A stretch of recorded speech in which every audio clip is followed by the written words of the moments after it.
Mari Roh Kudus berperkara buat setiap kami melalui kebenaran-Mu. Kami percaya bahwa perjalanan kami mengikut Tuhan belum selesai sampai di sini. Dan kami butuh pandangan yang lebih jauh untuk bisa melihat ke depan.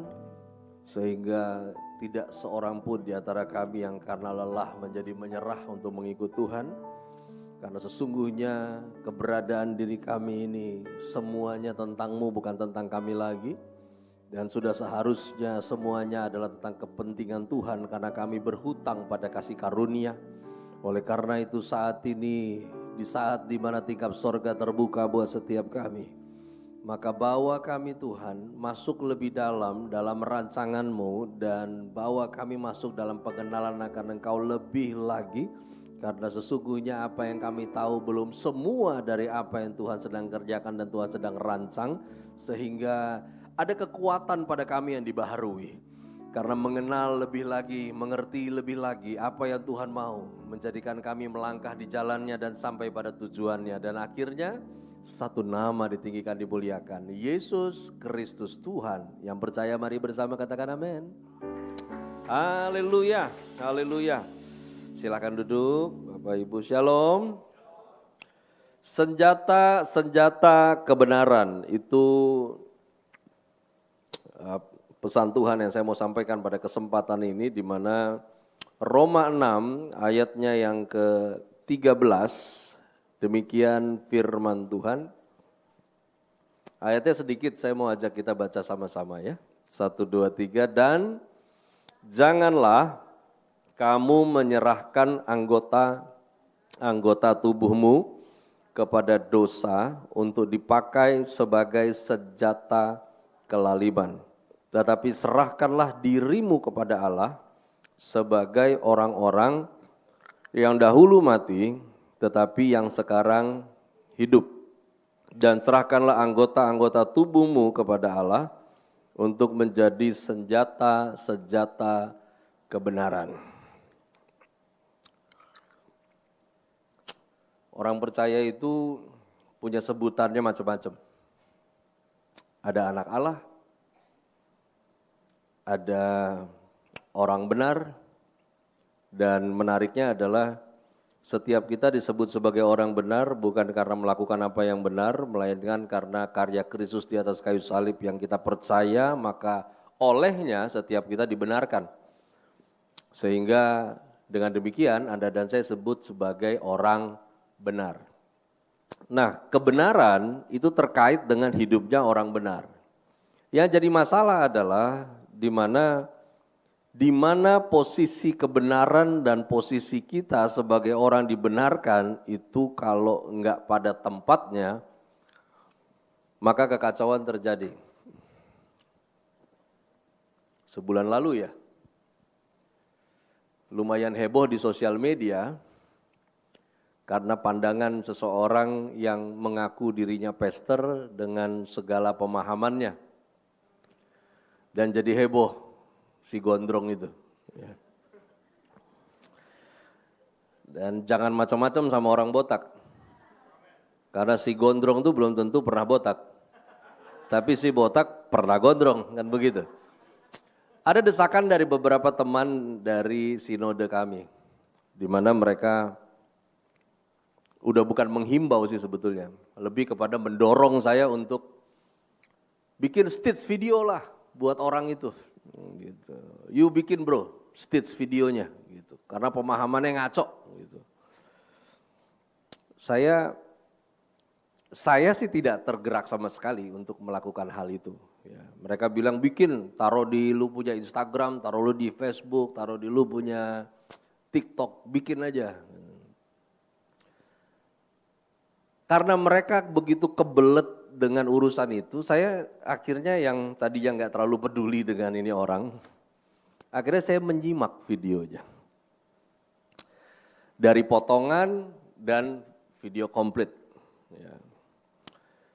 Di video komplit itu ada beberapa video yang dia diundang dan dia mengundang. Yang pertama memang saya menyayangkan karena dia ada duet dengan satu orang yang pernah diundang di sini jadi pembicara. Dan orang tersebut yang disayangkan adalah dia tidak mengencounter di dalam percakapan saat itu. Jadi dia lebih kepada, jadi biarin deh gitu. Ya pendapatmu gitu. Dan saya nonton yang lain lagi, dan tapi akhirnya saya kembali ke video yang pertama saya lihat, saya bilang bener juga nih orang nih yang pernah khotbah di sini nih. Karena si gondrong ini menyampaikan pendapatnya, bukan menyampaikan firman Tuhan. Udah bisa tangkap maksudnya? Jadi sebetulnya bagaimana kebenaran tersebut menurut pendapat si orang ini nggak masalah sebetulnya harusnya. Yang masalah kalau dia menafsirkan si kebenaran itu dengan keliru. Ini masalah gitu. Jadi saya kembali ke teman-teman yang hamba Tuhan di Sinode, saya bilang nggak masalah. Dia bilang, bro lu gak ikut-ikutan aliran itu kan? Bukan, gue gak ikut-ikutan tuh aliran. Yang pertama saya bilang, ini pastor ilegal. Ya, kenapa saya bilang? Saya bilang kita ini kan pendeta satu, surat kependetaan kita ada dari sinode, surat kependetaan kita dari Departemen Agama ada, kita under sebuah sinode, kita join di 3 aras gereja, kita legal. Orang ini ilegal. Dia cuma pakai title pastor aja, nggak tahu dari mana gitu. Dan penggembalaan juga enggak, digembalakan juga enggak. Dan itu yang pertama saya bilang. Jadi nggak mungkin yang legal menanggapi yang ilegal. Yang kedua, itu pandangan dia. Bahkan dia tidak ngangkat sebuah ayat pun untuk menyatakan pernyataan dia. Kalau dia angkat satu ayat untuk bikin pernyataan, kayaknya perlu kita olah tuh. Ya, tapi karena tidak ada ayatnya, menurut dia. Ya. Saya bilang kalau ada orang bilang, menurut gue, Yusuf itu udah mati sebelum Yesus disalib. Nggak ada data. Tapi kalau ada orang bilang menurut ayat ini, karena peristiwa di Golgota, Yusuf tidak ada, berarti Yusuf sudah mati sebelum Yesus disalib. Nah, itu penafsiran, masih bisa kita patahkan. Karena memang tidak ada data yang mengatakan Yusuf sudah mati, tersirat maupun tersurat. Saya bilang ini metode penafsiran. Di mana ada ayat, lalu kemudian manusia berteologi untuk memahami, dan ada metode untuk menafsirkan hal tersebut. Kalau metodenya salah, produk tafsirannya juga salah. Untuk urusan yang ini, yang terjadi sebetulnya adalah orang yang sedang mind blowing dalam pengenalan akan Allah. Karena di dalam kita masing-masing terima kebenaran. Seseorang kalau bertobat aja, itu ada istilah yang namanya presuposisi. Sorry pakai istilah akademis saya. Presuposisi itu adalah di mana seseorang mengenal Tuhan dengan pengalaman yang berbeda. Pengalaman dia yang membawa dia mengenal Tuhan itu bisa kebawa-bawa itu. Ngerti ya maksudnya? Orang yang kenal Tuhan lewat kesembuhan. Orang yang kenal Tuhan lewat masalah dalam hidupnya yang ketemu jalan keluar. Beda-beda. Perbedaan pengalaman itu yang disebut dengan praanggapan ketika seseorang mau mengenal Tuhan. Nah, presuposisi atau praanggapan ini nanti tinggal diluruskan pakai apa? Firman yang tertulis. Karena yang namanya orang datang mengenal Tuhan dengan presuposisi itu berarti kan dia hanya kenal Tuhan dari dimensinya dia. Belum dari dimensinya firman Tuhan. Nanti setelah dia menyelaraskan diri dengan dimensinya firman Tuhan baru dia paham. Jadi saya bilang dalam hal ini orang tersebut yang sedang melakukan bukan brainstorm, ini lebih kepada blowing minded dia. Dia terbang kemana-mana sebetulnya pemikirannya. Nah pikiran yang terbang kemana-mana ini kemudian di-share kemana-mana. Sampai di elu, sampai di gue. Ya, yang lucu kalau kita panik. Jadi biarin. Dia mau bilang, Yesus waktu disalib tuh, menurut gue, Yesus tuh disalibnya ngangkang, nggak begini, kayak begini. Menurut dia, kalau dia bilang menurut Alkitab, nah kita olah. Ya, jadi biarkan dia terbang dengan pikirannya. Nanti kalau sayapnya udah capek, mendarat juga. Jadi biarin.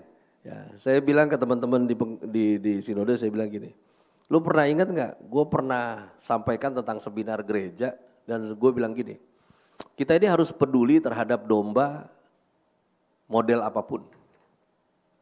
Terutama bagaimana kita treatment domba yang tersesat. Ingat gak lu? Saya bilang, iya ingat bro. Lu ingat gak ada kelanjutannya gue ngomong? Tapi untuk domba yang menyesatkan diri, jangan dicari. Karena dia pegang alamat. Karena dia bukan tersesat, dia lagi menyesatkan diri. Ini sama, kamu lagi tur, ya kan? Terus kemudian lu tur Eropa, lu nakal gitu, turun dari bus yang, aku mau coba yang sono gitu. Ya kamu tahu kok alamat hotelnya di mana. Kamu punya itinerary jam yang kamu tahu, oke jam segini udah harus jalan lagi dan itu orang-orang yang tahu. Jadi kalau orang-orang yang tahu itu doa kita adalah semoga ketika dia mau balik lagi masih hidup. Itu doang, saya bilang. Gitu ya bro, iya. Jadi jangan jadi kita benci dia juga, repot juga kalau kita benci dia. Malah kasihan sebetulnya. Cuman kalau untuk stage video buat yang model begini, nggak pantas kita stage. Nah, yang saya mau sampaikan dari intro Ruth ini begini loh. Kebenaran itu nggak pernah salah. Kebenaran itu setengah benar, nggak benar. Ya. Setengah salah, nggak benar juga. Ya.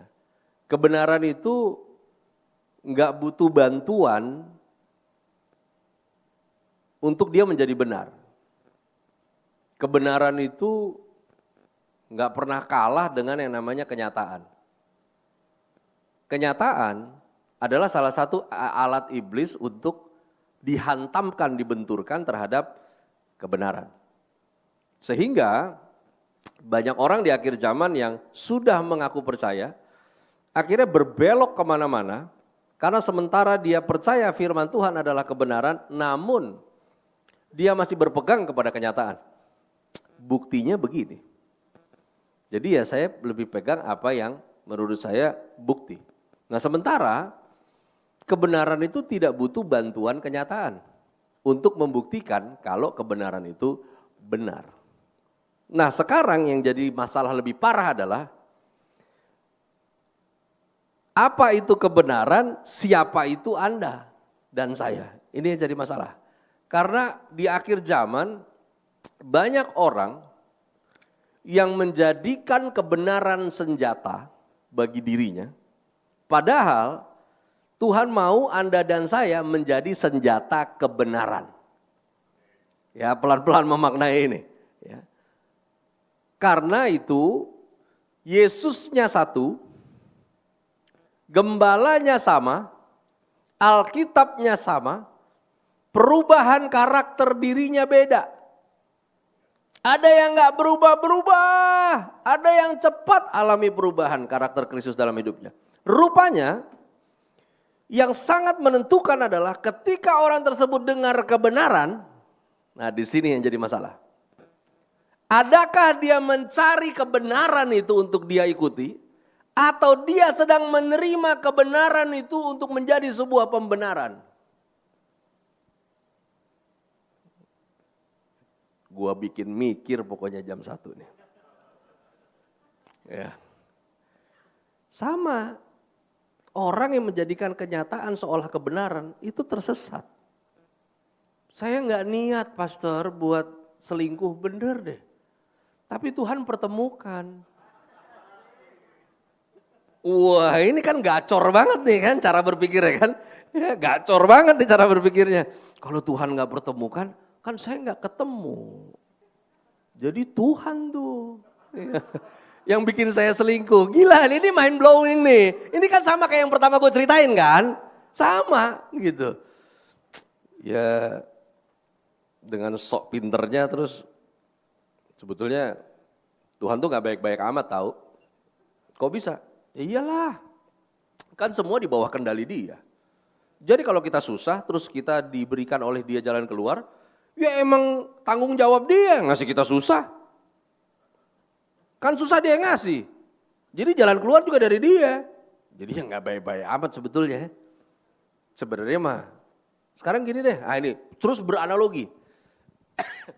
Kalau gue ajak teman gue ke satu tempat itu hujan. Karena hujan gue kasih payung. Gue gak baik, gue tanggung jawab karena gue yang ngajak dia. Kayaknya bener ya, kayaknya. Ini terjadi Pak sekarang. Milenial punya pertahanan, Gen Z dihantam sekarang. Dengan mind blowing yang kayak begini. Wong kita ini berdosa gara-gara Tuhan kok. Loh kok bisa? Ya iyalah. Ngapain? Semua boleh dimakan. Bisa-bisanya taruh pohon 2 di tengah Taman Eden enggak? 1 enggak boleh disentuh, 1 enggak boleh dimakan buahnya. Ini kan kurang kerjaan. Masuk akal toh? Masuk akal. Masalahnya kebenaran itu di atas akal. Nah ini yang sekarang akhirnya pilihannya di akhir zaman adalah kau mau pakai firman jadi senjata atau kau mau ikuti panggilan Tuhan buat hidupmu, kau menjadi senjata kebenaran itu. Karena kalau dibolak-balik, iblis pensiun. Karena iblis gak perlu bikin kacau gereja lagi dari luar karena sudah kacau dari dalam. Karena orang-orang yang menggunakan firman sebagai senjata. Padahal seharusnya Anda dan saya yang menjadi senjata kebenaran. Bukan si kebenaran itu kita bikin jadi senjata. Yang pertama, coba di next lagi bahannya. Serahkanlah dirimu kepada Allah untuk hidup bagi Allah. Karena setiap kita yang percaya, kita berada di bawah kasih karunia. Dan orang yang berada di dalam kasih karunia, dia adalah orang yang berhutang pada kasih karunia yang tidak terbayarkan. Dan untuk menjadi senjata-senjata kebenaran, maka yang pertama mesti serahkan diri kepada Allah untuk hidup bagi Allah. Karena nggak bisa jadi senjata kebenaran kalau kita suruh Allah hidup bagi kita. Jangan dibolak-balik. Anda dan saya yang hidup buat Dia. Bukan Dia kau suruh-suruh buat urusan hidupmu. Karena inilah yang membedakan antara penyembah Allah yang hidup dan penyembah berhala yang berkumpul di dalam tubuh Kristus. Sama-sama bisa angkat tangan, sama-sama kita bisa teriakkan haleluya. Mungkin bahkan orang-orang seperti yang ini, TOEFL bahasa rohnya lebih banyak dari Anda. Tapi celakanya yang model begini, sering kali menjadi kecewa pada perjalanan yang mengikut Tuhan karena dia pikir Tuhan tidak menggenapi janjinya, sementara apa yang dia klaim pada Tuhan adalah apa yang Tuhan gak pernah janji buat dia. Ini mengerikan. Ngambek dengan gembala, ngambek dengan gereja, gak ibadah. Yang kedua, serahkanlah anggota-anggota tubuhmu kepada Allah untuk menjadi senjata-senjata kebenaran. Saya buatkan summary-nya, kurang lebih begini. Kita ini sudah dimerdekakan dari dosa, bukan tidak terikat pada apapun. Justru karena kita dimerdekakan dari dosa, kita sekaligus otomatis menjadi hamba kebenaran. Dan sebagai hamba untuk mentaati kebenaran itu dan ketaatan yang memimpin kepada kebenaran itu sendiri. Sekarang kita harus serahkan anggota-anggota tubuh jadi hamba kebenaran yang membawa kita kepada pengudusan. Pengudusan adalah tentang bagaimana oleh kebenaran yang kita taati, kita menjadi orang yang berpihak kepada Tuhan. Pokoknya Tuhan mesti sentralnya deh gitu. Karena sama-sama teriak Tuhan soalnya. Cuman mau Tuhan yang ngikutin kamu atau mau kamu yang ngikutin Tuhan. Nah ini yang membedakan Akhirnya orang jadi senjata kebenaran atau orang menggunakan kebenaran menjadi senjata.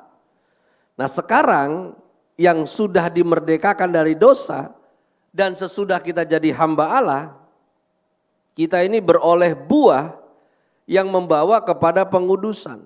Ketika Alkitab bicara buah, Alkitab nggak bicara soal prestasi dan pencapaian. Melainkan berbicara tentang karakter Kristus yang jadi tumbuh di dalam hidup Anda dan saya. Dan sebagai kesudahan daripada keberpihakan kita kepada Tuhan, ujungnya adalah hidup yang kekal. Kalau saya mau sederhanakan begini, tanpa Anda mau menjadi senjata-senjata kebenaran, maka Anda tidak akan pernah sampai pada kehidupan kekal. Summary-nya begitu kurang lebih.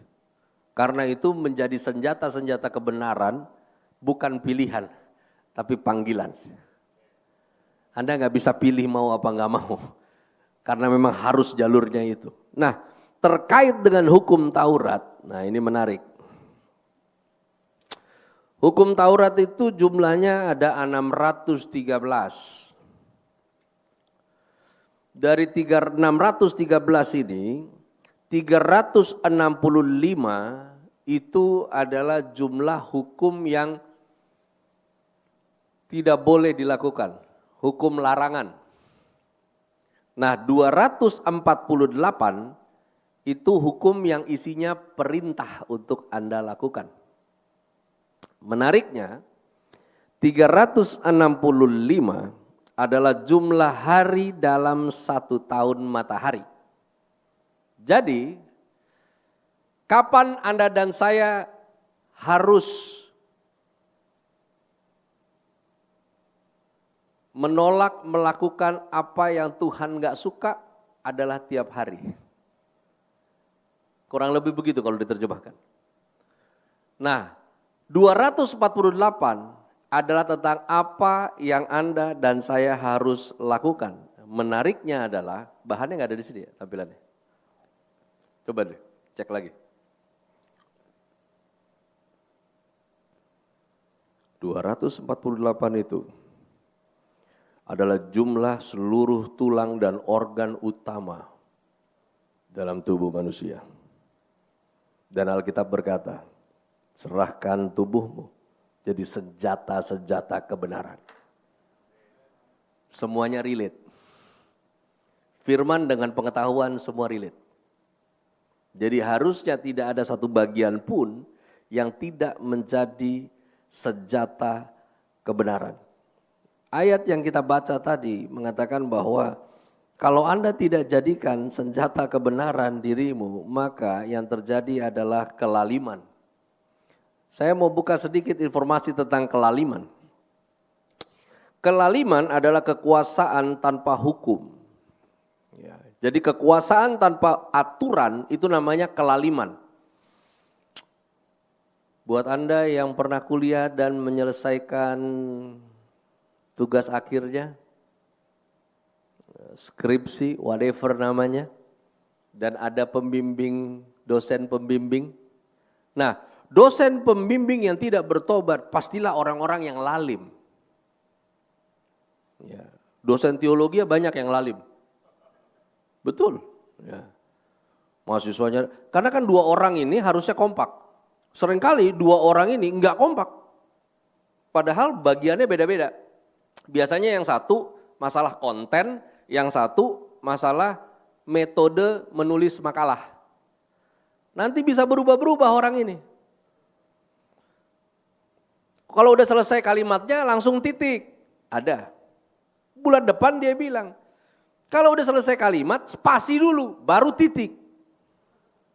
Ini orang-orang lalim ini. Kalau zaman sekarang mungkin generasi sekarang nggak terlalu under pressure dengan kelakuan yang model-model begini dalam penulisan. Karena kan ngedit bisa ya. Zaman saya kuliah dulu, itu kita bikinnya itu pakai mesin tik mereknya Brothers.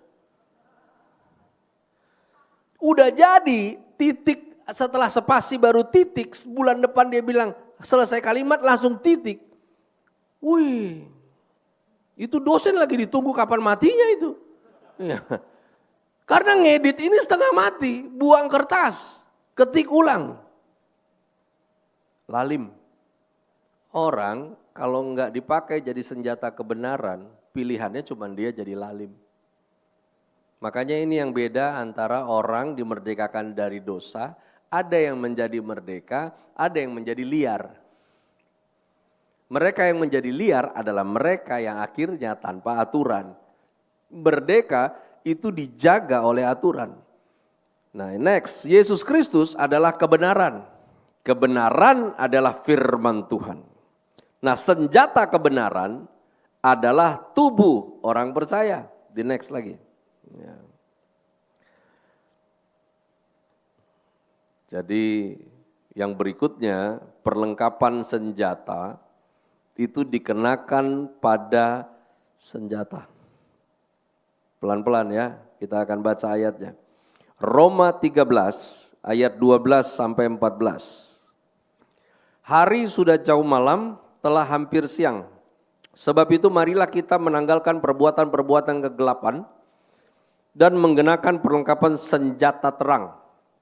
Marilah kita hidup dengan sopan seperti pada siang hari, jangan dalam pesta pora dan kemabukan, jangan dalam percabulan dan hawa nafsu, jangan dalam perselisihan dan iri hati, tetapi kenakanlah Tuhan Yesus Kristus sebagai perlengkapan senjata terang. Dan janganlah merawat tubuhmu untuk memuaskan keinginannya. Saya lanjut. Karena senjata kami dalam perjuangan bukanlah senjata duniawi, melainkan senjata yang diperlengkapi dengan kuasa Allah, yang sanggup untuk meruntuhkan benteng-benteng. Perhatikan baik kalimat-kalimatnya. Di sini dikatakan begini. Seluruh bagian di mana Yesus Kristus, ini bagian yang kedua ini, sebagai perlengkapan senjata. Saya memang coba-coba untuk kamus besar bahasa Indonesia bagaimana penyusunannya, emang nggak nemu sih. Makanya mungkin Lembaga Alkitab Indonesia juga secara kalimat mencantumkan apa adanya. Perhatikan di Roma 13 ayat 12. Kenakanlah Tuhan Yesus Kristus sebagai perlengkapan senjata perang. Ini kalimat, kalau Anda nggak masuk dalam dimensinya Tuhan, menyesatkan betul kalimat ini. Kenakanlah itu artinya pakailah, benar nggak? Kata pakai itu nanti ada yang memakai, ada yang dipakai. Benar apa benar? Ayat ini kalimatnya seolah-olah kita make Tuhan. Iya kan, benar kan ya. Tapi sebenarnya ini lebih kepada perlengkapan itu. Kalau anak zaman sekarang yang suka otomotif, mau motor atau mobil, Anda punya istilah aftermarket. Betul ya, aftermarket. Wah keren nih lu punya spion mobil, aftermarket. Jadi maksudnya bukan bawaan pabrik gitu. Ya. Spion tengah yang tiba-tiba dirubah jadi mosometer ya kan. Bisa lihat keliling, jadi kayak ini kamera insta di depan ya kan. Kalau zaman saya dulu, ya zamannya Pak Robert itu nggak ada yang namanya aftermarket, adanya variasi. Mau kemana lo? Bengkel variasi, itu dulu namanya. Dan nggak semua variasi berfungsi. Kebanyakan cuman urusannya gegayaan, tapi kagak fungsi. Perlengkapan yang ada di sini itu lebih kepada fungsi, bukan variasi dan aftermarket. Saya dulu pengguna senjata, sampai akhirnya juga olahraga senjata. Laras panjang itu punya beberapa variasi yang sebetulnya bukan variasi, tetapi lebih kepada alat bantu. Teropong tambahan, karena teropong pabriknya kurang, ada harga teropong sniper yang Anda bisa beli seharga under 100 juta.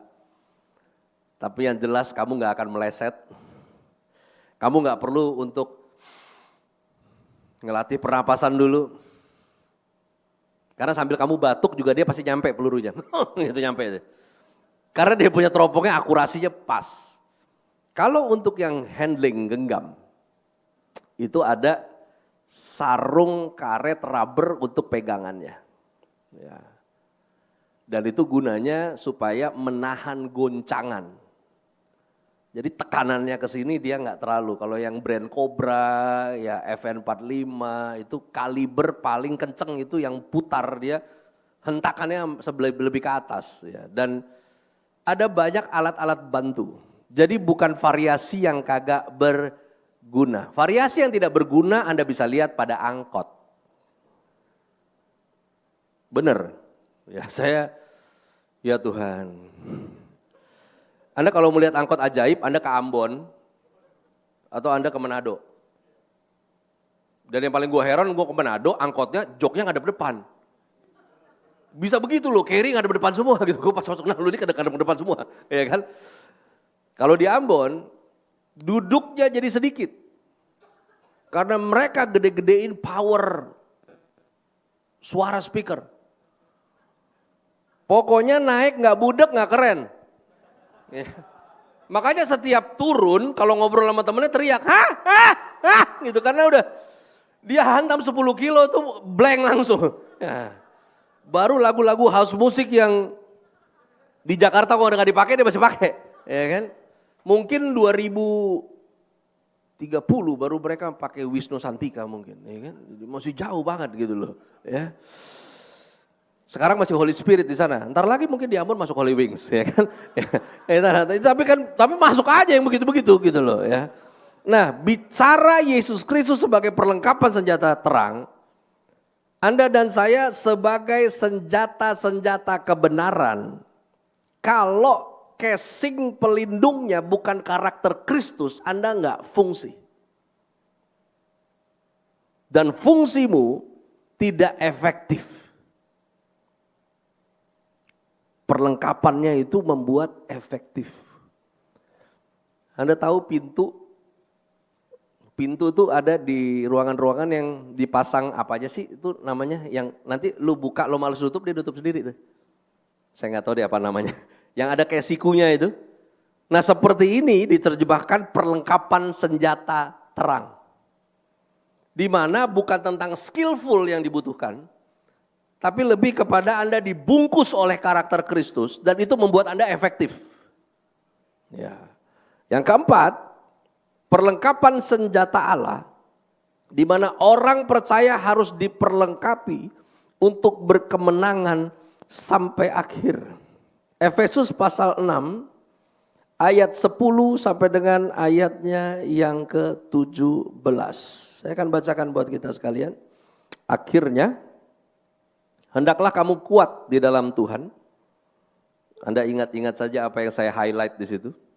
Di dalam kekuatan kuasanya, kenakanlah seluruh perlengkapan senjata Allah, supaya kamu dapat bertahan melawan tipu muslihat iblis, karena perjuangan kita bukanlah melawan darah dan daging, tetapi melawan pemerintah-pemerintah, melawan penguasa-penguasa, melawan penghulu-penghulu dunia yang gelap ini, melawan roh-roh jahat di udara. Sebab itu, ambillah seluruh perlengkapan senjata Allah, supaya kamu dapat mengadakan perlawanan pada hari yang jahat itu dan tetap berdiri sesudah kamu menyelesaikan segala sesuatu. Bertahan, kuat, tetap berdiri, finishing well. Itu yang Tuhan mau. Karena memang kita sebagai orang percaya itu kemenangan tidak terjadi di belakang. Kemenangan diberikan di depan. Kristus lebih dahulu yang menjadi pembuka jalan, kemenangan yang Kristus dapatkan dikenakan pada orang percaya. Makanya Anda dan saya disebut sebagai orang-orang yang lebih daripada pemenang. Kita memang memulai semuanya dari kemenangan yang Tuhan berikan. Namun tanpa perlengkapan dan pemahaman panggilan menjadi senjata terang, Anda dan saya nggak bisa menang sampai akhirnya. Makanya perlengkapan senjata itu di mana berkemenangan sampai akhir, wajib orang percaya diperlengkapi. Sehingga tetap kuat, sehingga mampu bertahan, sehingga bisa steadfast, tetap berdiri tegak dan menyelesaikan segala sesuatu. Berapa minggu yang lalu sosial media lagi, penyakit ini memang ini. Ini hamba Tuhan lumayan dikenal lah untuk sosial media. Dia ada di satu negara, terus dia bahas tentang bagaimana 666 itu bekerja dengan leluasa hari ini. Di mana ada toko-toko di luar negeri yang Anda masuk tidak perlu scan dan lain sebagainya. Kalau sebuah ditanam di tubuhmu dan kamu tinggal masuk, ambil barangnya dan kamu keluar. Dan akan auto debit langsung. Ya. Saya dapat berita itu lagi, kadang-kadang nih teman-teman hamba-hamba Tuhan ini kurang update kali ya. Gitu. Jadi kayaknya sesuatu yang biasa jadi heboh gitu. Bro, lu tahu ini gak? Baru lihat sih videonya. Tapi di teknologi ini bahaya. Enggak bahaya lah, di mobil kita udah biasa sekarang. Kan Anda sekarang tol di Indonesia udah gitu. Anda tinggal taruh RFID itu apa tuh. Ya. Saya ingat banget itu kejadian berapa belas tahun yang lalu, saya takut banget itu di luar negeri kita. Awas tabrak. Nggak tahu emang kebuka. Ya kan? Ya. Gue pikir supirnya gila ya. Ternyata emang di sana udah dipakai berapa belas tahun yang lalu. Kita baru pakai. Nggak pakai ngetep kartu lagi. Lumayan lah membuat kinerja motor elektrik window Anda jadi lebih lama umurnya. Karena nggak dikit-dikit tek ya. Apalagi mobil saya itu udah paling pegel yang namanya dia punya electric window. Karena saya punya kaca film, semua mobil yang ada saya punya depan 60, depan 40, kanan kiri 80, belakang 60. Ya, jadi memang dibuat seperti itu tujuannya kalau siang hari AC tidak bekerja keras. Sehingga dinginnya lebih cepat. Masalahnya di usia saya sekarang jadi ribet. Tiap mau belok kalau sore buka terus. Oh iya, iya.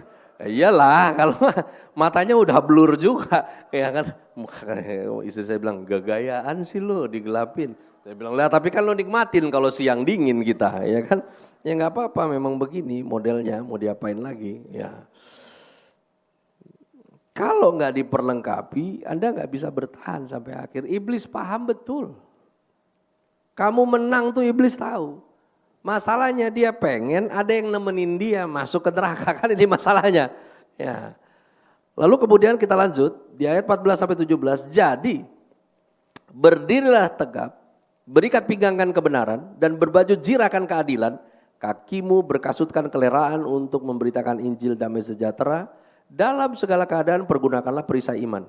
Sebab dengan perisai itu kamu dapat memadamkan semua panah api dari si jahat dan terimalah ketopong keselamatan dan pedang roh yaitu firman Allah. Kebenaran, keadilan, kerelaan, iman, firman Allah.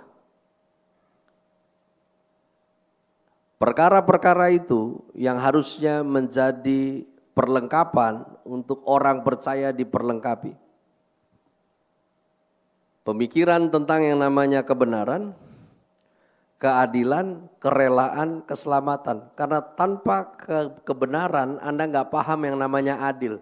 Karena adil menurut Tuhan bukan 4 bagi 2, bukan. Anda nggak paham yang namanya adil kalau matematikanya pakai matematika dunia punya. Sama nanti seperti orang-orang yang bersama dengan Daud dari Gua Adulam. Ketika Daud mau membagikan jarahan, mereka bilang, yang enggak ikut perang jangan dibagi. Daud bilang tidak, satu di antara kita menang, semua mengalami kemenangan. Itu namanya adil. Susah memang kalau tidak mengerti yang namanya kasih karunia mau bicara adil. Yang kelima, Pemahaman tentang penderitaan Kristus menjadikan Anda dan saya bisa bertahan. 1 Petrus 4 ayat yang pertama, jadi karena Kristus telah menderita penderitaan badani, kamu pun juga harus mempersenjatai dirimu dengan pikiran yang demikian. Karena barang siapa telah menderita penderitaan badani, ia telah berhenti berbuat dosa. Pikiran yang dijadikan persenjataan sehingga seseorang memiliki pemahaman. Tidak ada yang bisa diambil dari seseorang kalau itu namanya pemahaman. Kalau Anda paham, Anda nggak butuh catatan. Karena kau paham. Kalau kau paham, kau tenang. Karena orang panik, karena dia nggak paham. Pemahaman itu membuat seseorang hidupnya menjadi lebih tenang. Tenang bukan sebuah pencarian. Tenang itu adalah sebuah akibat. Tenang bukan karena orang menjadi tua. Tenang, mau lagunya yang tenang. Enggak juga. Saya menuju 60 tahun masih suka Red Hot Chili Pepper juga. Beat itu gak mempengaruhi umur. Teh tawar iya. Ya, minum restoran mana? Teh tawar hangat. Itu ya, kalau itu mungkin memang mempengaruhi ya gitu. Pemahaman itu bikin orang tenang. Saya paling nggak suka sesuatu yang saya nggak pahami untuk saya jalani. Tadi di ibadah 2 itu, di ibadah 1 saya bicara soal mana berhenti. Saya dulu orang yang takut untuk ngapa-ngapain kalau saya nggak paham. Nggak tenang saya. Bahkan mau berantem, mau ngapain juga saya mesti paham dulu. Ini siapa, orangnya kidal apa enggak, bagaimana cara dia ngelihat, bagaimana cara dia ngelangkah. Sebagai atlet saya harus paham kalau saya komite. Oke, dia suka bounce. Bounce-nya kanan atau kiri. Saya lihat oke, kalau bounce-nya di kiri dia akan gerak begini. Dan semua perhitungannya benar. Saya menganalisa. Tapi paling celaka kalau kita tidak bisa analisa sesuatu dan kita harus melangkah maju. Itu mengerikan. Dan rupanya pemahaman itu penting. Kalau pemahamanmu pemahamanmu mentok, kadang goblok itu jadi sebuah kepintaran diakui. Kalau Tuhan itu baik, kenapa ada orang cacat yang lahir? Kalau Tuhan itu baik, kenapa mesti ada yang lahir buta? Kalau Tuhan itu baik, kenapa ada orang lahir nggak ada tempurung kepalanya? Nggak becus banget. Yang nggak becus pemahaman kita. Betul? Itu yang nggak becus. Wong rasul-rasul juga hidupnya matinya susah semua kok. Yesus aja nggak booking kuburan dulu sebelum mati. Numpang lagi. Ada pengusaha yang ngasih itu. Yusuf Arimatea kasih dia punya kuburan. Cuman kita coba adopsi pemahaman dunia, sementara kita mau ikut Tuhan dan celakanya kita mau penuhi panggilan kita jadi senjata kebenaran. Anda pasti muntaber, serius. Tahu muntaber? Mundur tanpa berita.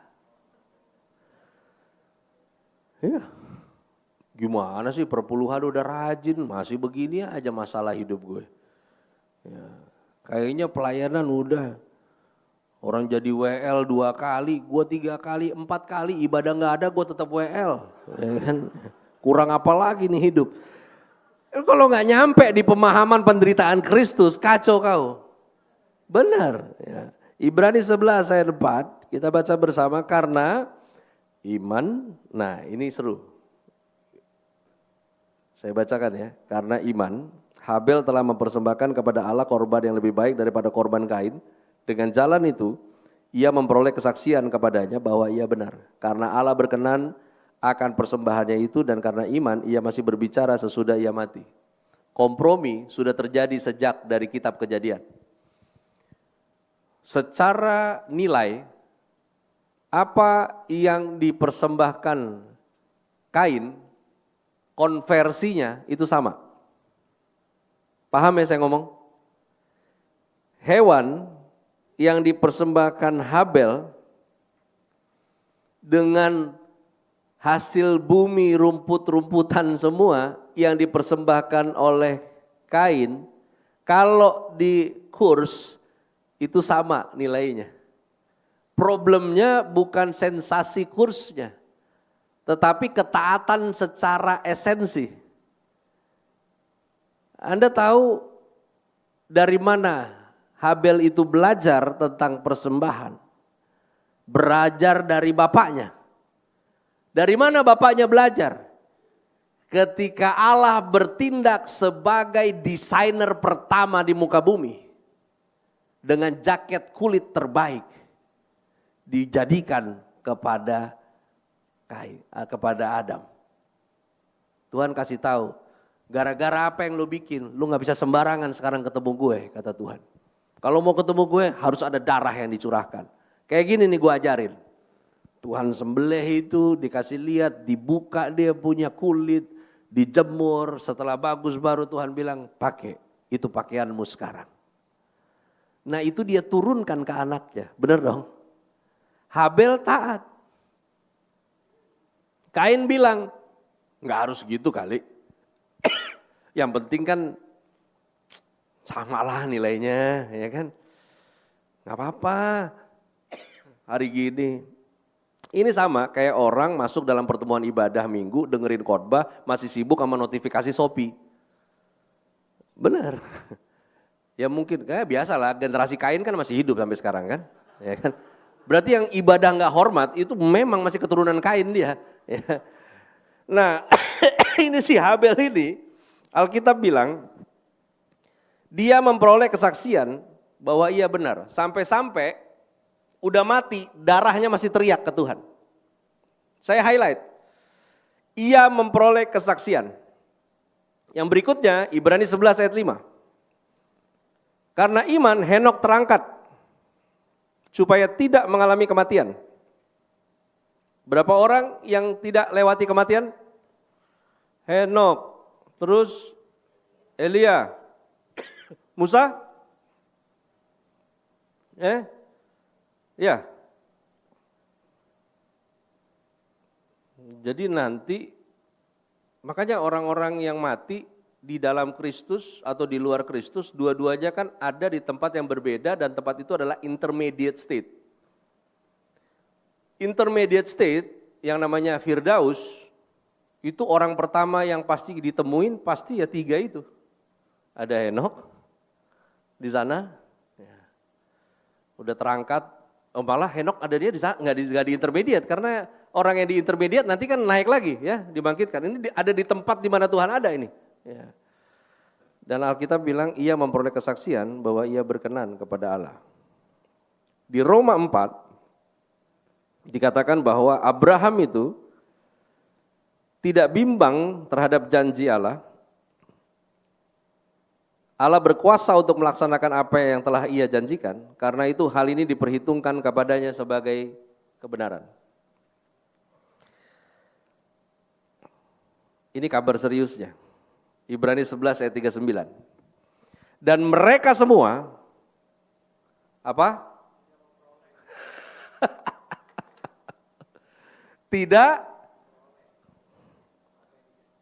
Enggak memperoleh apa yang dijanjikan.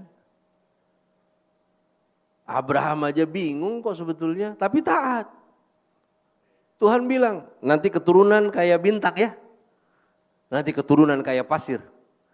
Habis Tuhan bilang begitu, Abraham punya anak 1, baru Tuhan bilang, potong. Itu dia bingung kok. Lah katanya pasir sama bintang. Lah tuh mau dipotong.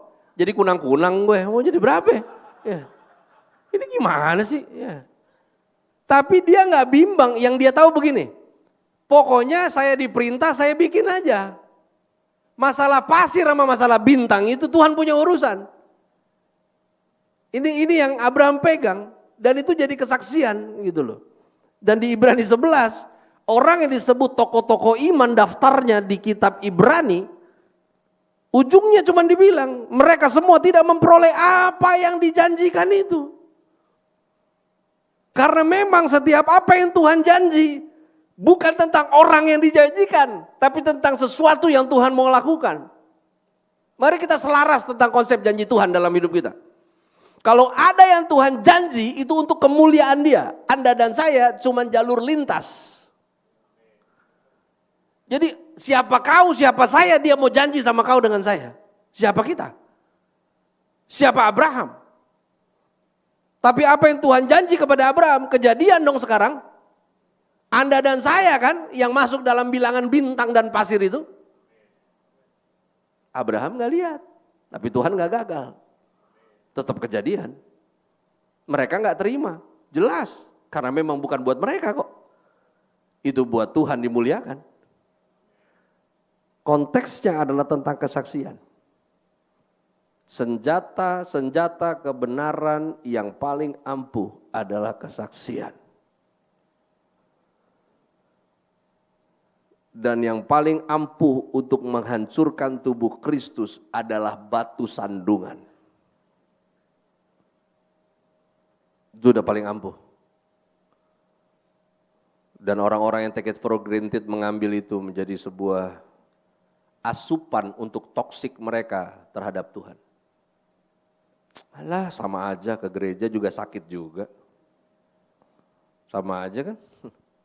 Ke gereja, males ah. Duit gue juga banyak jadi susah diutangin sama orang gereja. Ngapain? Gereja-gereja ini sandungan.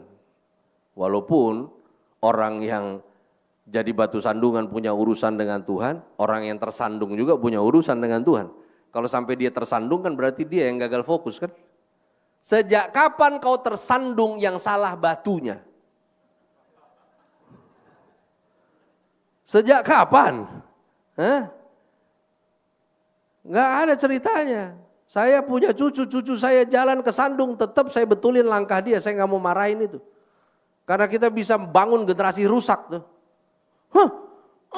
Batunya salah ini, batunya. Oh, kau didik, kau punya cucu gila itu masa depannya.